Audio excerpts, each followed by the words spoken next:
Quer aprender como calcular o prazo em juros compostos? Pode entrar, você está na sala certa.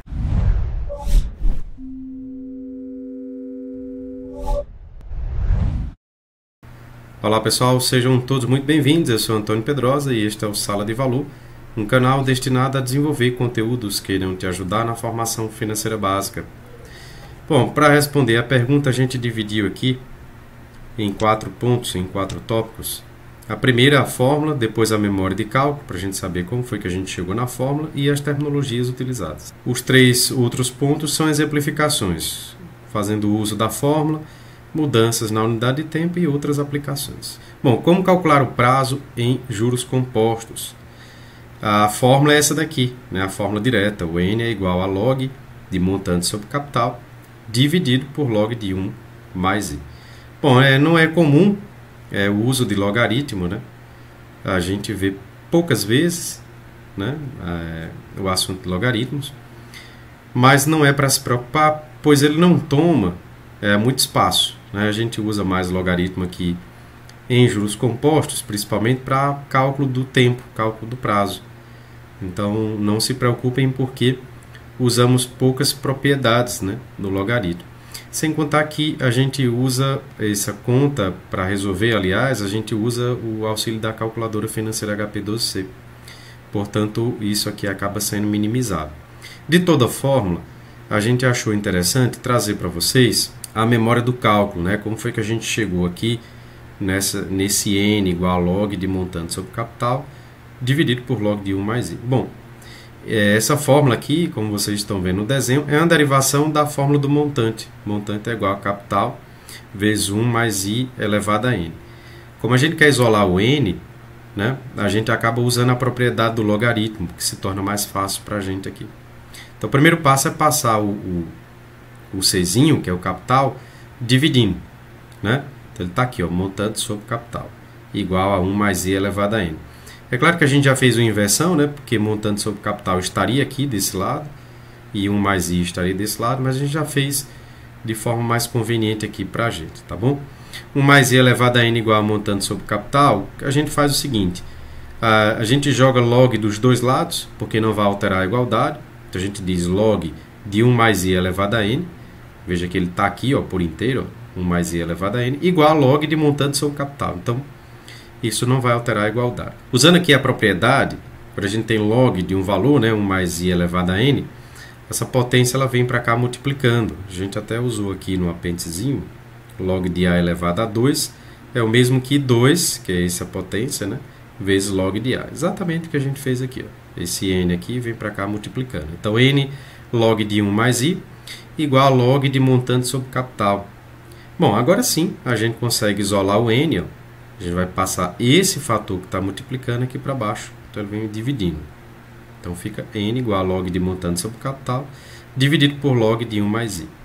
Bom, isso aqui poderia ser aberto? Poderia, porque aqui você tem uma propriedade da divisão, né, que vai dar uma subtração, e a propriedade da multiplicação, da soma, que vai dar a multiplicação. Mas não é necessário, a gente pode parar por aqui. Ok? Novamente, as perguntas, né, se é necessário mesmo essa fórmula, depende muito da situação, depende da questão. Em um desenvolvimento mais algébrico, a gente acredita que sim, né? Você acaba precisando dessa fórmula aqui. Lembrando que ela vai encurtar, né, o passo a passo, já que mesmo que você use os números aqui, substituindo as variáveis, você vai ter todo esse passo a passo aqui. Então, essa fórmula ela acaba encurtando, né, o desenvolvimento do seu trabalho na resolução da questão. Tá certo? Então, para responder a pergunta, sim, é interessante que saibamos dessa fórmula aqui. Vamos para o nosso primeiro exemplo, fazendo emprego da fórmula. Em que prazo o empréstimo de 5.000 pode ser quitado por meio de um único pagamento de 7.800, considerando uma taxa de juros de 6,5% ao ano? Então, vamos aqui primeiro aos dados. Montante é igual a 7.800, o capital de 5.000 e a taxa de juros de 6,5% ao ano. Ele quer saber em que tempo esse valor que está sendo emprestado, ele vai ser quitado por 7.800 a essa taxa, ele quer saber em que tempo isso aqui vai acontecer. Vamos aqui para o formato analítico. O N é igual a log de montante sobre capital, dividido por log de 1 mais I. Então, montante aqui, 7.800, o capital de 5.000. 1 mais I, a gente substitui, 0,065, faz essa divisão, 7.800 dividido por 5.000 dá 1,6000, usando aqui 5 casas decimais, e essa soma vai dar 1,065. Pronto, a gente tem aqui o formato de logaritmo, aí sim a gente tem que usar o log, né, de 1,6 e o log de 1,05. O log de 1,6, usando a calculadora financeira, pode ser científica também, dá 0,4700, ok? Usando aqui novamente 5 casas decimais, tanto para o numerador como para o denominador. Então, log de 1,065 é 0,06297. Dividindo esses valores aqui, encontramos 7,46 anos, né?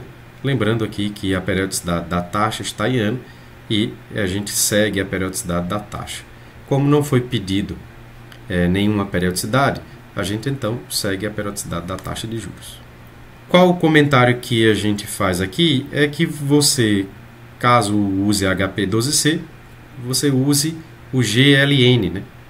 Que é a função para calcular o logaritmo. Por exemplo, log de 1,6 ficaria 1,6, G, ativando a função em azul, LN, vai encontrar aqui 0,47, que é exatamente esse resultado. Da mesma forma, você faria isso aqui de baixo, tá certo? Vamos para HP. Calculadora HP12C, FCLIA FIN, limpando os registros financeiros, 7.800 valor futuro, 5.000 CHSPV, 6,5i, aperta o N, vai aparecer 8. Veja, a ordem aqui, ela não vai alterar o resultado. A gente começou por valor futuro, mas a gente poderia ter começado por taxa de juros. E o outro detalhe também é que a gente não precisa indicar para a taxa para HP que é 6,5%, né? Ele já entende o número inteiro, ou seja, eu não preciso usar 0,065.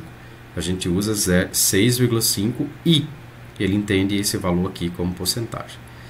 Bom, vocês já devem ter percebido que aqui nós encontramos 8 e aqui está 7,46. Como resolver isso? A HP, meus amigos, ela vai sempre arredondar para um número maior. Então, por exemplo, deu aqui 7,46, então ela vai para 8. Ok? Ela vai caminhar aqui para 8. Só haveria isso na maioria dos casos, né? Quase sempre, né? Se fosse aqui 7,0005 ou 0004, né? Menor do que 5, por exemplo, aí ele arredondaria para 7, não seria 8. No formato analítico, a gente encontra o prazo com precisão. Na HP, a gente tem um leve erro. A gente poderia dizer isso. Por que um leve erro? Note que entre 7,46 anos e 8 anos, se a gente levar em consideração que isso aqui é quase 7,5, a gente tem uma diferença de praticamente 6 meses, pouco mais de 6 meses. Então, sim, é um leve equívoco aí. É um leve erro, tá certo? De repente, o seu professor ele aceita, né? Os livros que vocês estão utilizando, eles aceitam o 8, mas a gente não pode esquecer que, com precisão, o tempo é esse aqui, 7,46 anos, ok? Diria até que num contrato, esse seria o prazo mais recomendado a ser levado em consideração no processo de negociação. Bom, o diagrama de caixa que a gente usa aqui, estou usando aqui o tempo como 8, porque a gente não pode fazer referência a decimais aqui no diagrama, por isso que ele está em 8, tá certo? Eu não estou dizendo que essa é a resposta. A gente pode ter, inclusive, essas duas respostas, ok? O diagrama segue o mesmo padrão, né? O zero indicando a saída de caixa de 5.000 aqui no tempo hoje e um valor que ele vai pagar, 7.800. Esses 5.000 aqui seria uma saída de caixa e esse 7.800 seria uma entrada de caixa para quem está emprestando, né? Para quem estaria pagando, seria invertido a setinha para cima, representando 5.000 entrada e 7.800 setinha para baixo, representando depois de 8 anos um pagamento de 7.800, ok? Tomem cuidado, porque o diagrama de caixa ele pode modificar conforme a ótica, nesse caso aqui, de quem está pagando e de quem está recebendo. Tá bom? Vamos para o próximo exemplo? Olha, as mudanças na unidade de tempo, a gente fez poucas alterações aqui. Ó. Em quantos meses um empréstimo de 5.000 pode ser quitado por meio de único pagamento de 7.800, considerando uma taxa de juros de 6,5% ao ano? Veja que a gente tem o mesmo enunciado, a mesma questão. Mas aqui agora ele faz uma exigência, ele quer que a gente encontre em meses. Tá certo? Bom, aí se ele quer que a gente encontre em meses, a gente tem que ter o cuidado de fazer com que a resposta seja em meses e não siga aqui o prazo de ano. Tá certo? Veja, a gente já tem aqui a conta, né? A gente acabou de fazer no exemplo 1, que o prazo seria de 7,46 anos com precisão, e na HP a gente tem aqui o resultado de 8 anos. Veja, no comentário que a gente faz, todos os dois aqui, o resultado analítico seria 7,46 anos vezes 12, né? Encontramos aqui 90 meses, e o resultado na HP, que for de 8 anos, vezes 12, daria 96 meses. Por que vezes 12 aqui? Porque a gente está transformando em meses, já que ele pede essa conta aqui em meses, ok?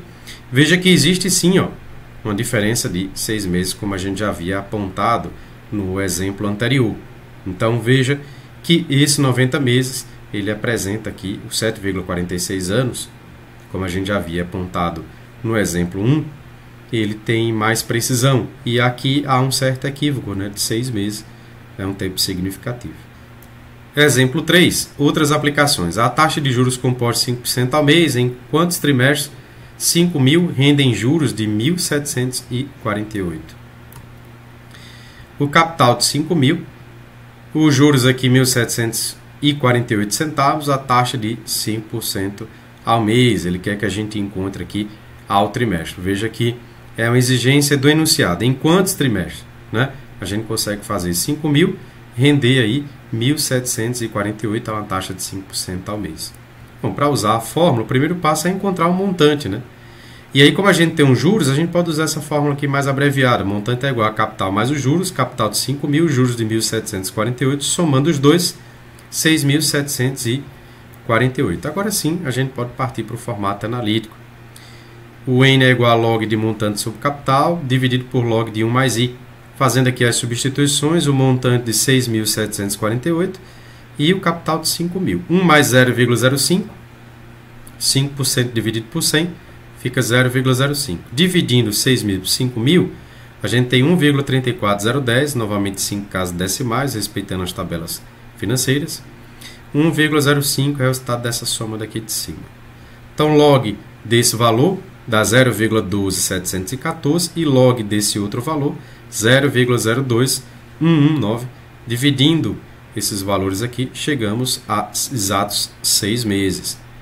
Lembrando que, como ele pede para a gente encontrar em trimestres, né, a gente sabe que 6 meses equivalem a 2 trimestres. Só dividir por 3, a gente chega aqui na resposta de 2 trimestres. No formato da HP, F clia fim, 6.748 valor futuro, 5.000 CHSPV, 5 taxa, aperta em N, e a gente vai chegar aqui no visor 6. Veja que não houve resultados diferentes, né, distintos, ok? Não foi necessário algum tipo de arredondamento aqui, porque no formato analítico deu exato, né, 6 meses. E aí a HP também vai dar exato aqui, tá bom? A gente não tem divergência. Olha, para você desenhar o diagrama, considerando a taxa de 5% ao mês, esse seria o formato, né? 6, indicando de 6 meses e a taxa de 5% ao mês.